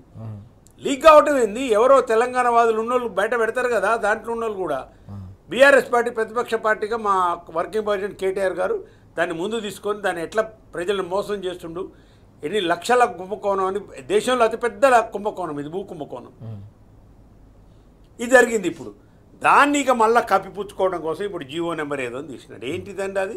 Sub committee. నవ్విపోదురుగాక నాకేం సిగ్గు అన్నట్టుగా సబ్ కమిటీ ఎప్పుడు వేయాలి రాజుగారు? ఏదైనా కానీ ఒక ఎక్స్పర్ట్ కమిటీ ఎప్పుడు వేయాలండి? నువ్వు భూమిని మార్చదలుచుకున్నప్పుడు, నువ్వు అమ్మదలుచుకున్నప్పుడు, వాళ్ళకి ఇయ్యదలుచుకున్నప్పుడు, కన్వర్షన్ చేయదలుచుకున్నప్పుడు ముందు ఒక నిపుణుల కమిటీ వేస్తారు. నిపుణుల కమిటీ వేసి సబ్ కమిటీ వేసి రిపోర్ట్ తీసుకొని జీవో వస్తుంది చేసి వారం రోజులకు పిలవాలి, 45 రోజులకు కంప్లీట్ ప్రాసెస్ అంతా కంప్లీట్ అంట. నువ్వు ఆల్రెడీ జీవోలో 45 రోజులను కేటాయించి చెప్పి వారం రోజులు డేట్లు ఇచ్చి అన్ని డేట్లన్నీ ఇచ్చి ఇవాళ సబ్ కమిటీ ఏం చేయాలి? వాళ్ళు అదే నోరల్లో పెడుతున్నారు అధికారులు. మేము ఏం చేయాలి? సబ్ కమిటీ ఆల్రెడీ నువ్వు ప్రోగ్రామ్ ఇచ్చి 45 డేస్ సంబంధించి కన్వర్షన్కి మొత్తం కావాల్సిన డబ్బులన్నీ తీసుకుంటుంది, ఇండైరెక్ట్గా జీరో క్యాష్ అంతా తీసుకుంటుంది. ఇక మంత్రుల వాటాలు లేవనుకుంటే ఇప్పుడు మంత్రులు కూడా వాటాలు మొదలైనాయి. ఇక వాళ్ళకు 25%, వీళ్ళకు 75% మొత్తం సెటిల్. ఇప్పుడు సబ్ కమిటీ వేస్తే వాళ్ళు నోరల్లో పెడుతుర్రు అధికారులు. ఏం చేయాలి? దేశంలో అతి పెద్ద భూ కుంభకోణానికి తెరదీసిండు రేవంత్ రెడ్డి. రాహుల్ గాంధీ గారు స్పందించకపోతే దీనిలో ఖచ్చితంగా రాహుల్ గాంధీకి వాటా ఉందనే దీన్ని నిజమని అనుకోవాల్సి వస్తుంది, తప్పకుండా అనుకోవాల్సి వస్తుంది. రాహుల్ గాంధీ నైతిక బాధ్యత కూడా. ఈ రాష్ట్రంలో ఎన్నికల ప్రచారం ఇప్పుడు తిరిగి అడ్డగోలి హామీలు ఇచ్చినావు, నువ్వు నాది బాధ్యత అని చెప్పినావు. ప్రియాంక గాంధీ నాది బాధ్యత అని చెప్పింది యూత్ డిక్లరేషన్లో, రైతు డిక్లరేషన్లో సోనియా గాంధీ గారు నాది బాధ్యత అని చెప్పింది. మరి బాధ్యత వహించండి. ఇప్పుడు ఎందుకు వహించారండి? ఎందుకు ముందుకు రా రాహుల్ గాంధీ? దేశం అంతా తిరిగి ఏదేదో మాట్లాడుతుంటావు. మరి ఇంత పెద్ద రాష్ట్రంలో ఇంత పెద్ద భూకుంభకోణం అని మేము చెప్తున్నాము. చెప్పు మరి, కాదని చెప్పు. నువ్వు మాట్లాడతలేండి అవునని ఒప్పుకున్నట్టే కదా, మౌనం అంగీకారమే కదా. కేటీఆర్ గారు నిన్న నుంచి చేసిన మరి ఎక్స్ దాంట్లో చిన్న చిన్న వాటికి స్పందించి ఆ రోడ్ల ఎమ్మడి దగ్గర ఆయన కూర్చొని ఛాయలు దాగి అవన్నీ బాగానే పోస్ట్ చేసుకుంటావు కానీ దీని విషయాలు ఎందుకు మాట్లాడవు? ప్రభుత్వ భూమి ప్రజా అవసరాల కోసం వాడాలి. అడ్డగోలుగా అమ్ముకుంటుంటే కూడా నేను మాట్లాడానంటే మరి నీకు ఇళ్ళ పైసలు ముడుతున్నట్టే అనుమానం వస్తుంది కదా. అది నిజమైన అనుకోవాల్సి వస్తుంది తెలంగాణ ప్రజలు. ఇప్పటికైనా తక్షణం అసలు ఇది వాయిదా వేయాలి. అసలు మొత్తం దీన్ని ఇంకోటి అసెంబ్లీ పెట్టాడు, అసెంబ్లీ చర్చించవచ్చు కానీ నీకు దమ్ము ఉంటే. ఇంకొకటి చిన్న చిన్న వేలం వేస్తావు. హెచ్ఎండిఏ ప్లాట్లు 10 కోట్లకు పోయింది, 100 కోట్లకు పోయింది, నువ్వే డబ్బాలు కొట్టుకుంటుంది. మరి 9,000 ఎకరాల భూమి పబ్లిక్ ఆక్షన్ పెట్టి, పాలసీ పెట్టి, ప్రతిపక్షాల సలహా తీసుకో, ఒక నిపుణుల కమిటీ వేయి, వాళ్ళ అడ్వైస్ తీసుకో, కమిటీ రిపోర్ట్ ప్రజల ముందు పెట్టు, ప్రతిపక్షాలను తీసుకోవాలి. కేంద్రం బీజేపీ పాలసీ ఏందో చెప్పాలి. కిషన్ రెడ్డి గారు మీరు మౌనం వహించడం తగదు. ఇది బండి సంజయ్ గారు మాట్లాడాలి. మీరు అసలు ఇట్లాంటి పరిస్థితి వచ్చినప్పుడు పారిశ్రామిక అవసరాలు కావడానికి కేటాయించిన భూముల్ని ఇష్టం వచ్చినట్టు గవర్నమెంట్ సబ్ రిజిస్ట్రార్ రేటుకి అమ్ముకోవచ్చు అని మీరు అంగీకరిస్తున్నారా? కేంద్ర పాలసీ ఏందో చెప్పండి. కాబట్టి ఇమ్మీడియట్గా రాహుల్ గాంధీ గారు స్పందించాలి, తక్షణం రద్దు చేయాలండి టోటల్గా. ప్రజలు కూడా దీని మీద ఆందోళన చేయాలి. ఆయా ప్రాంతంలో ఉన్న ఎమ్మెల్యేలు ముఖ్యంగా ఇప్పుడు బాలనగర్ ప్రాంతంలో ఉన్నది 770 ఎకరాలు అమ్మటానికి ప్రభుత్వం పూనుకున్నప్పుడు బాలనగర్లో ఉన్న ప్రజా అవసరాలు ఏందో ఆ పార్టీ ఎమ్మెల్యే, ఏ పార్టీ ఎమ్మెల్యే కావచ్చు, కాంగ్రెస్ పార్టీ కావచ్చు, బీజేపీ కావచ్చు, ఎవరైనా కావచ్చు, మీకు అక్కడ ప్రజా అవసరాల కోసం స్థలం అవసరం ఉంది కదా, దాన్ని తీసుకురావాలి. మీరు ముందుకు తీసుకొచ్చి కొట్లాడాలి. అయ్యా 770 ఎకరాలు మాకు ప్రభుత్వ డిగ్రీ కాలేజీకి క్రీడా మైదానాలు కావాలి, పార్కులు కావాలి. వాటికి వదిలిపెట్టి ఎవరికో ప్రైవేట్ వాళ్ళకి మాల్లు కడతాము, కాంప్లెక్స్ కట్టుకోవచ్చు, సినిమాటాగిలు కట్టుకోవచ్చు. ఇదేమన్యాయమండి నాకు అర్థం కాదు. కథానకు డబ్బులు రాకుండానే సబ్ రిజిస్ట్రార్ అంటాడు. పోనీ అమ్మనే అమ్మొద్దు, నువ్వు కన్వర్షన్ చేయొద్దు. చేస్తే మరి ఎవరికి పోవాలా డబ్బులు? ప్రజలు ఆస్తుంది, ప్రజలకు రావాలిగా, ప్రభుత్వానికి రావాలి కదా. ఎక్కడిది ఏముందండి వీళ్ళు, అసలు ఏముందా, పారదర్శక ఉందా?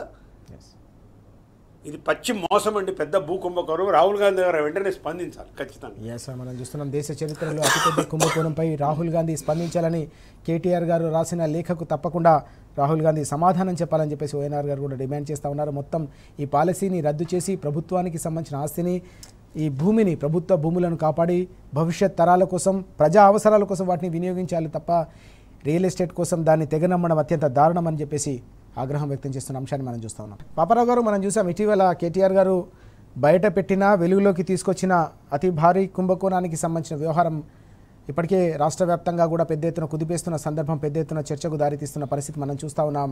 ఈ మొత్తం వ్యవహారంపై పూర్తిగా తప్పకుండా కాంగ్రెస్ అగ్రనేత రాహుల్ గాంధీ కూడా స్పందించాల్సిన అవసరం ఉంటుంది.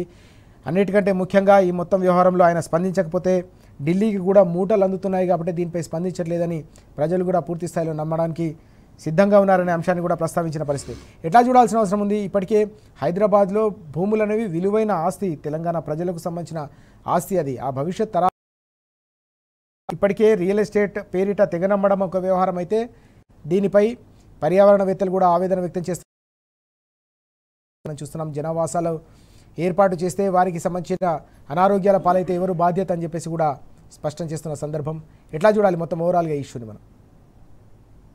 ఒక ఇంగ్లీష్లో ఒక సేయింగ్, ఒక చిన్న ఇది లాంటిది ఉంది. ఏంటంటే టు ద హిల్ట్ అంటారు. టు ద హిల్ట్ అంటే పేకల బంటి అని. సమస్యల్లో ఎవరన్నా కూరుకుపోయినా, లేకపోతే ఏదన్నా దేనిలోనే ఎవరన్నా మెడదాకా అంటే ఇక పైన తల కూరుకుంటే ఇక అయిపోయినట్టే. పేకల బంటి అంటే ఇక అల్టిమేట్ అనమాట, అది సమస్యలు కూరుకుపోవడం. పేకల బంటి కూరుకుపోయింది స్కామ్ లో ఈరోజు కాంగ్రెస్ పార్టీ. హిల్ట్ అనేది పేకల బంటి. అది పేకల బంటి అంటే మెడ దాకా ఇక తలమానం మాత్రమే మిగిలింది. ఈరోజు కాంగ్రెస్ పార్టీ ఈ స్కామ్ తో 5 లక్షల కోట్ల రూపాయలు అంచనాలు ఉన్నాయి కదా. ఈ స్కామ్ తో G-27 కింద చేయాలనుకున్న స్కామ్ తో పేకల బంటి స్కాముల ప్రభుత్వం కానీ ముద్రపడిపోయే పరిస్థితానికి. రెండోది, ఇక్కడ మీకు రాహుల్ గాంధీ ప్రస్తావన, ఖచ్చితంగా రాహుల్ గాంధీ ప్రస్తావన చేయాల్సిందే. ప్రతి చోట రాహుల్ గాంధీ చాలా పవిత్రాత్ముడి లాగా రాజ్యాంగం చేతిలో పట్టుకొని దేశమంతా తిరుగుతా, నా అంత మంచివాడు లేడు, సచ్చీరుడు లేడు అని చెప్పుకునే రాహుల్ గాంధీ చేస్తున్న పనులు చెప్తున్న మాటలు, ఈ రెండింటి మధ్య ఉన్న వ్యత్యాసం కళ్ళకు కట్టినట్లు ఎవరికైనా కనపడుతుంది. ఈరోజు తెలంగాణలో ఈ దుష్పరిపాలన కింద నలిగిపోతున్న ప్రజలందరూ కూడా ఈరోజు రాహుల్ గాంధీ కూడా దగా చేశారు. ఈ దగాలో రాహుల్ వాటా గురించి కూడా ఆలోచిస్తున్నారు. వాటా అంటే డబ్బులే కాదు. ఆ రోజు వచ్చి ఇక్కడ తిరిగి ప్రచారంలో రాహుల్ గాంధీ, ప్రియాంక గాంధీ ఏ విధంగా ఎన్నెన్ని మాటలు మాట్లాడారో, ఎన్నెన్ని కబుర్లు చెప్పారో, ఎన్నెన్ని డిక్లరేషన్లు ఇచ్చారో, కామారెడ్డి నుంచి ఖమ్మం, వరంగల్, ఇట్లా ఎన్ని ఒట్టి మాటలు ఈ రోజు తెలంగాణ ప్రజలు దగాపడ్డ నిలబడ్డ సందర్భంలో ఆఖరికి హైదరాబాద్ నడిబొడ్డు మీద ఎక్కడైతే మీడియా కానీ మొత్తం జనం కానీ దృష్టి ఉంటుందో అట్లాంటి చోట కూడా ఇన్ని వేల ఎకరాలు ఈ రకంగా అంటే రాహుల్ గాంధీ మౌనంగా ఉంటారా, మాట్లాడతారా అనేది ఈరోజు తెలంగాణ ఎదురు చూస్తుంది. రెండోది, ఇక్కడ మీకు చాలా విచిత్రమైన వాదనలు. ఎందుకు ఈ ల్యాండ్ మీరు ఇట్లా కన్వర్షన్కి ఇచ్చేస్తున్నారంటే, కాలుష్యం ఉంటుంది కదా నగరంలో, చాలా లోపల ఉన్నాయి ఇవన్నీ ల్యాండ్లు, కాబట్టి కాలుష్యం లేకుండా బయటికి తరలిస్తామని చెప్పి అమ్మాయి కొత్తలో మొదట కొంత వాదనలు తెచ్చినట్టున్నారు వీళ్ళు. ఎలా ఉందంటే, తాటి చెట్టు ఎందుకు ఎక్కామంటే దూడ మేత కోసం అన్నట్టు ఉంది. నువ్వు ఆ కన్వర్షన్ చేస్తే వచ్చేది మళ్ళీ అక్కడ ఆల్రెడీ కొంత పరిశ్రమలో ఉన్న ఏరియా అది.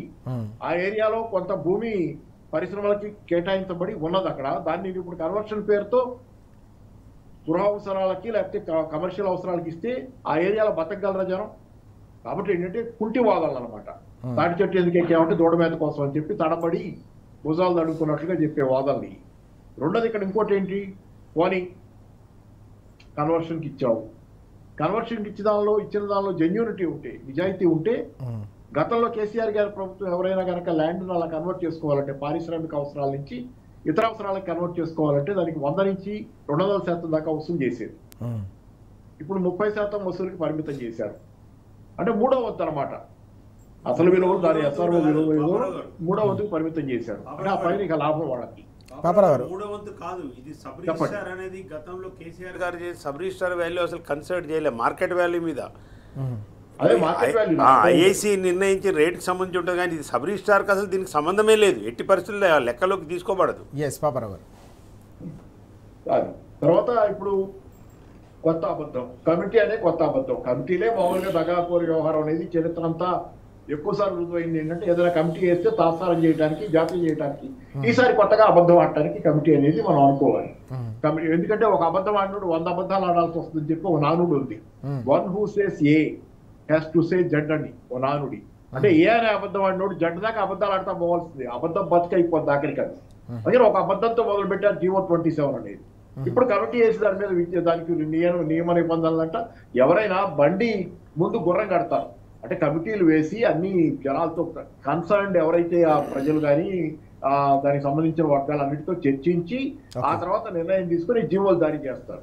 జీవో జారీ చేసి కమిటీ వేసినటువంటిది బండి ముందు గుర్రం ఉండాలి, బండి వెనక గుర్రం కట్టి నడుపుతున్న కదా అంటే అర్థమైపోతుంది అక్కడికి అందరికీ ఖచ్చితంగా అర్థమవుతుంది ఎందుకు చేస్తున్నారు ఇట్లా తలకిందుల వ్యవహారాలు ఏం జరుగుతున్నాయని. కాబట్టి ఏంటి ఈరోజు భుజాలు నడుపుకుంటా అటు ఇటు తిమ్మిని బొమ్మిని చేస్తే ఏదో మా జనాలంతా మాయిపోతారనేది ఖచ్చితంగా ఏంటంటే ఇది చాలా దారుణమైనటువంటి వ్యవహారం. హైదరాబాద్ నడిబొడ్డు మీద, అది కూడా ఎక్కడో కాదు, మారుమూల ప్రాంతాల్లో కాదు, హైదరాబాద్ నడిబొడ్డు మీద ఇంతకు తెగించారంటే ఇది పరిస్థితి ఖచ్చితంగా రాహుల్ గాంధీ జోక్యం చేసుకోవాలనేది మొత్తంగా తెలంగాణ 4 కోట్ల మంది ప్రజల తాలూకు డిమాండ్ ఇదే. రాహుల్ గాంధీ దీనిలో జోక్యం చేసుకోవాలి. హైదరాబాద్ నగరంలో ఉన్నటువంటి భూములు ఈ నగరంలోని ప్రజలకే కాదు మొత్తం తెలంగాణ ప్రజలకు చెందిన పారిశ్రామిక భూములు, అక్కడ పరిశ్రమలు వస్తే వాళ్ళకి ఉద్యోగాలు వస్తాయి, లక్షలాది మంది యువకులకు ఉద్యోగాలు కల్పించాల్సినటువంటి తోట మీరు రియల్ ఎస్టేట్ వ్యాపారం చేస్తాము, అది కూడా కారు చౌకగా మా వాళ్ళకి కట్టబెట్టుకుంటా ఉంటే మాత్రం ఖచ్చితంగా యువకులు కానీ లేకపోతే ప్రజలు కానీ తెలంగాణలో దీన్ని సహించాలనేది 100% నిజం. వైఎన్ఆర్ గారు, చివరిగా మనం చూస్తే కేవలం ఈ అంశంపైనే కాదు, వాస్తవానికి 2 ఏళ్లు పూర్తవుతున్న సందర్భంలో 2 ఏళ్ల క్రితం అసెంబ్లీ ఎన్నికల సందర్భంలో ఇచ్చిన హామీలపై కూడా స్పందించట్లేదని చెప్పేసి ఇప్పటికే కేటీఆర్ గారు కూడా అనేక సందర్భాల్లో రాహుల్ను ప్రశ్నించిన సందర్భం, తాజాగా ఈ మొత్తం వ్యవహారంపై కూడా స్పందించాలనే డిమాండ్ ఎట్లా చూడాలి? ఈ ప్రశ్న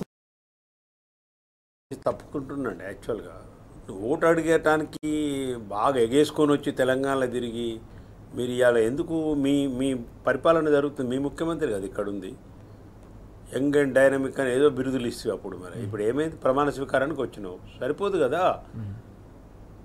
నువ్వు ప్రచారం చేయకుంటుంటే ఇవాళ మిమ్మల్ని అడిగేవాళ్ళం కాదు మేము, నువ్వు ప్రమాణ స్వీకారానికి రాకుండా మిమ్మల్ని అడిగేవాళ్ళం కాదు. నువ్వు వచ్చినావు ఓటు ఏమని అడిగినావు కాంగ్రెస్ పార్టీకి. సోనియా గాంధీ గారు వచ్చి ఒకటేమండి, రాహుల్ గాంధీ వచ్చి ఒకటి, ప్రియాంక గాంధీ యూత్ డిక్లరేషన్ ఒకరి మీద ఒక డిక్లరేషన్ చేశారు. మరి ఆ డిక్లరేషన్ సంబంధించి హామీలకు సంబంధించి మాది బాధ్యత అన్నారు కదా మీరు. ఇప్పుడు 130 సంవత్సరాల చరిత్ర గల కాంగ్రెస్ పార్టీ, సరే నెహ్రూ వారసులు వాళ్ళు వీళ్ళు ఉన్నారులే, మరి ఈ రియల్ ఎస్టేట్ బ్రోకర్ ముఖం చూసి ఎవడు ఓటేసిండు? మరి కొద్దో గొప్ప మీకు విలువ ఉంది, మీ పార్టీ పాత పార్టీ కదా, చరిత్ర ఉన్న పార్టీ ఏమో చేస్తారేమోలే కానీ అనుకున్నారు, ఇందిరమ్మ మనోడు కదా అని అనుకున్నారు. ఇక లేదు మరి, ఈ దొంగనే ఉండి నమ్ముతారండి, వీని చూసి ఎవడు ఓటేశాడు? ఈ శ్రీధర్ బాబు, ఈ ఉత్తమ్ కుమార్ రెడ్లు, ఈ జానారెడ్లు వీళ్ళని చూసి ఓట్లేసారా? ఏదో చెప్తున్నారు పెద్ద మనుషులు, మరి పెద్ద పార్టీ కదా, పలు రాష్ట్రాల్లో 2-3 రాష్ట్రాలలో ఉండే, పక్కన కర్ణాటకలో హామీ ఇచ్చిండ్రు అని అనుకుర్రి. మీరు తిరిగేటప్పుడేమో ఓటు ఇచ్చేటప్పుడేమో మీది బాధ్యత అంటారు. ప్రభుత్వం వచ్చి హామీలు కావట్లేవు అమలు కావట్లేవు అంటే మా బాధ్యత లేదంటారు. నువ్వు రావు, మొక్క దాటేస్తావు. ఏం పద్ధతి అండి ఇది? ఒక జాతీయ పార్టీ అధ్యక్షుడు, ఒక ఎల్ఓపి లీడరు, ఒక 100 మంది ఎంపీలు ఉన్నారు నీ పార్లమెంట్లో. ప్రజా సమస్యల పట్ల తర్వాత సంగతి, దేశం మొత్తం తిరుగుతున్నావు కదా, దేశం సంగతి కాదు. నువ్వు పరిపాలిస్తున్న రాష్ట్రాల సంగతి ఎందుకు చెప్పు? ఫస్ట్ నీ ముఖ్యమంత్రి నేను సరిచేయవా? దేనికోసం పెడుతున్నా అడగవా? పోనీ నీకు అడగలేదు, మీ ముఖ్యమంత్రి చెప్పలేదు, ఎందుకంటే వీడు దొంగ కాబట్టి చెప్పలేదు, డబ్బులు వస్తున్నాయి కాబట్టి. మేము చెప్తున్నాం కదా, ఇప్పుడు మా కేటీఆర్ గారు చెప్పారు కదా, ఈ రాష్ట్రంలో ఏం జరుగుతుంది, హిల్టన్ అనే పేరు మీద జరుగుతున్న 5 లక్షల కోట్ల భూకుంభకోణాన్ని, భారీ భూకుంభకోణం మీ దృష్టికి తెచ్చినాం. ఇప్పటికైనా స్పందించాలి కదా, దృష్టికి వచ్చినప్పుడన్నా స్పందించాలి కదా. ఏందిరా ఏం జరుగుతుందని పిలిచి అడగరా మీరు? అడగాలి కదా, మీరు పిలిచి అడగాలి కదా. నువ్వు దాని మీద ఒక ప్రకటన చేయాలి కదా. చెప్పు మరి, మీ ముఖ్యమంత్రి చేసేది కరెక్ట్ అంటే అదనే చెప్పు. కేటీఆర్ గారు మీరు మాట్లాడేది తప్పని, మా ముఖ్యమంత్రి చేసేది కరెక్టే అని చెప్పు. దాని సంగతి ఏందో మీరు చూస్తాం. మరిగా నేషనల్ వైడ్గా పోయి ఢిల్లీలో పోయి కేటీఆర్ గారు రేపు దాని సంగతి నువ్వు స్పందించు. దాని మీద నేషనల్గా మేము కూడా పోయి, మా కేటీఆర్ గారు పోయి ఢిల్లీలో పోయి ప్రెస్ మీట్ పెట్టి ఆ మంత్రులను కలిసి, రాష్ట్రపతిని కలిసి ఆ పని కూడా చేస్తాం. ఎందుకు చేయం? స్పందించాలి కదా, బాధ్యత కదండి. రాహుల్ గాంధీ గారికి నైతిక బాధ్యత అది, సోనియా గాంధీ గారి నైతిక బాధ్యత, ప్రియాంక గాంధీ గారి నైతిక బాధ్యత అది. లేకుంటే రాబర్ట్ వాడ్రాకు డబ్బులు పోతున్నాయి అనుకోవాల్సి వస్తుంది, సోనియా గాంధీకి డబ్బులు పోతున్నాయి అనుకోవాల్సి వస్తుంది, రాహుల్ గాంధీ కూడా డబ్బులు పంపించారు అనుకోవాల్సి వస్తుంది. రైట్, సహజమైన విషయం కదా అది. ఎస్, మనం చూస్తూ ఉన్నాం. చాలా కీలకమైన అంశం. పాపారావు గారు, ఓఎన్ఆర్ గారు చాలా సూటిగా చెప్తా ఉన్నారు. తప్పకుండా రాహుల్ గాంధీ దీనిపై స్పందించాలి. 2 ఏళ్ల క్రితం ఇచ్చిన హామీల అమలుపై కూడా స్పందించాల్సిన అవసరం ఉంది. దీంతో పాటుగా ఇంత భారీ స్థాయిలో కుంభకోణం జరుగుతూ ఉంటే ఎందుకు స్పందించట్లేదని చెప్పేసి కేటీఆర్ గారు లేవనెత్తిన ఈ ప్రశ్న కూడా సమాధానం చెప్పాల్సిన బాధ్యత రాహుల్ గాంధీపై ఉందని చెప్పి కుండబద్దలు కొట్టి చెప్తున్న సందర్భం కూడా మనకు కనిపిస్తుంది. Thank you very much ORR గారు, పాపారావు గారు, చర్చలో పాల్గొన్నందుకు థ్యాంక్ యూ సో మచ్. నమస్తే.